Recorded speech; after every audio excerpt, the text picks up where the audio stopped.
Bayangkan, sebuah pulau terpencil, jauh dari peradaban, dipenuhi nyamuk malaria, dan dijaga ketat. Tempat ini bukan penjara biasa, tapi tempat pembuangan politikus cerdas, para tokoh bangsa. Inilah kisah kelam dari Bovan di Goel, neraka di ujung timur Nusantara yang terlupakan sejarah. Pulau ini terletak di pedalaman Papua Selatan, di pinggiran sungai di Goel. Pada tahun 1927, Hindia Belanda menjadikannya sebagai tempat pengasingan tokoh-tokoh pergerakan nasional.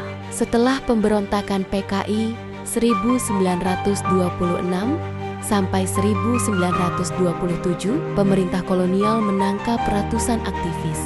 Tanpa pengadilan, mereka langsung dikirim ke Bovan di Goel. Hidup di sana sangat menyiksa, makanan terbatas, iklim lembab ekstrem, dan nyamuk malaria setiap malam. Para tahanan tidur di barak kayu yang bolong, sementara pasukan Belanda menjaga ketat. Tapi di tengah penderitaan, justru disinilah pemikiran besar lahir. Muhammad Hatta menulis buku Islam dan Sosialisme. Syahrir mendalami strategi pergerakan diam-diam.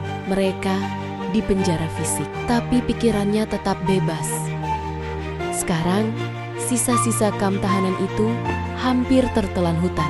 Tak banyak orang tahu bahwa di tempat inilah benih kemerdekaan Indonesia tetap tumbuh. Ketika Jepang masuk tahun 1942, Belanda angkat kaki. Bovan di Goel pun ditinggalkan. Sepi, sunyi, seolah sejarahnya ikut terkubur dalam diam. Tapi sejarah tak pernah benar-benar hilang. Ia hanya menunggu untuk ditemukan kembali. Bovan di Goel bukan hanya tempat penderitaan, tapi juga saksi kekuatan semangat dan pikiran tokoh-tokoh bangsa kita.